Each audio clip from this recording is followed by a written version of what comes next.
Okay, so finally I got a chance to put on the first layer of the roof.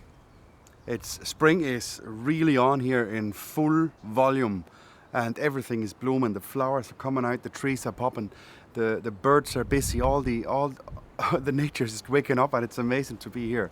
The signs and the sun finally coming through the trees. What a fantastic day to be working. As you saw, I realized at some point during this process of putting up the rafters and cladding the roof that I needed a ladder. I don't know why this did not dawn on me before.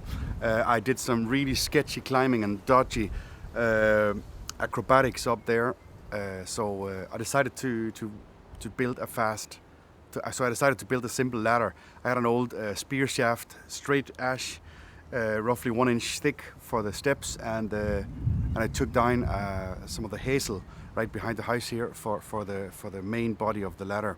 From my house, there's a path leading down to this wee spot here by the stream, and along the path is a row of hazel, and we have not been taking care of those for the last 10 years.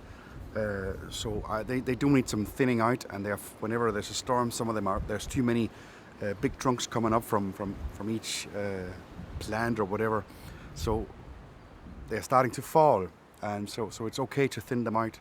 And I had this this trunk here I've been eyeing out for some time, thinking this could be good for a ladder. It was a little more bended once it came down, but it works okay. Yeah, and to build a ladder is quite simple. I just cut down 2 sections of the trunk and drilled some holes and hammered it all together. So far it's just tension holding it together, but yeah, I'll see how long it lasts. It definitely made it way easier to get up there and to reach in to hammer on the cladding and to climb up, and so far it's been holding up great. And yeah, if it holds up, if it survives the whole build, I might make some handles or some hangers so it can hang under the overhang of the roof here along the side of the house for future use. And I wanted to talk to you guys about the compromise between buying whole trees, trunks, and chopping them, hewing them, splitting them into timber, to boards and beams, versus buying sawn or milled lumber the modern way. And as much as I really enjoyed working on the big trunks, hewing them into the beams that are now supporting the roof and the walls, you might have seen this a few videos ago, there is a lot of waste. I need the center, roughly 3 inch by 3 inch beam that is in the center of the trunk, and all the rest, by doing it with hand tools in the traditional way, all the rest is waste. Of course, the larger chunks I can use as firewood here, but besides that, there is a lot of waste in this by producing it this way. And the guy in the forest who sells me the wood, he don't care. He charges me for the whole beam. So it's so hewing the beams and the wood here for myself, even though the aesthetics of it is wow. I love looking at the hand-hewn surfaces, but it's not very cost efficient for me here. And I was doing some calculations for all the wood I needed for the roof, and I decided and thinking to first of all, trunks big enough to split into planks for cladding the roof. There's no way I could even transport them and get them here, so there's a logistic impossibility. And then of course buying these huge trunks was just it was not going to work out, so I ended up buying milled lumber. This way there's almost no waste from the trunk at all, and it's easier for me to transport, to pick up and source and actually bring to the site. Yeah, so it's a compromise that I've been trying to justify in my head for quite a while, and I know there's pros and cons to both options here. Yeah, I don't know. Let me know what you think. I part of me feels like, oh, I wish I had this and this, but on the other hand, I also know that this would not have been possible. There's no way I could buy, transport, and pay for such amounts of trunks in the dimensions I would need for the roof here. So yeah.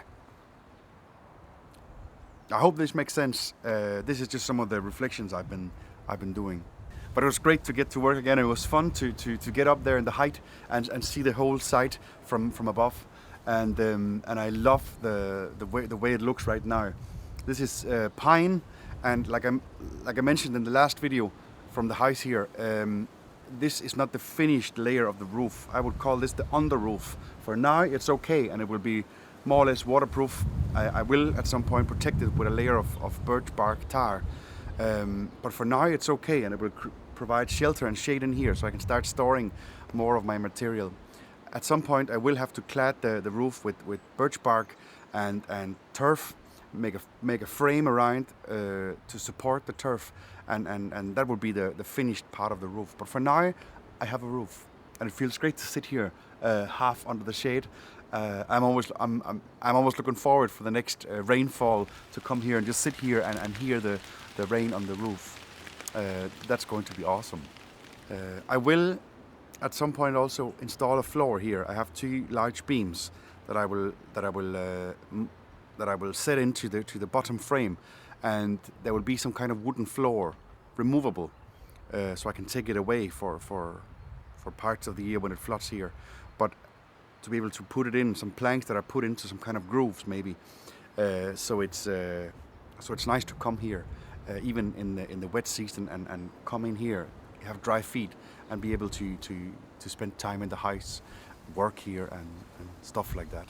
It does feel like quite a milestone to get to this point. There's still a lot to do.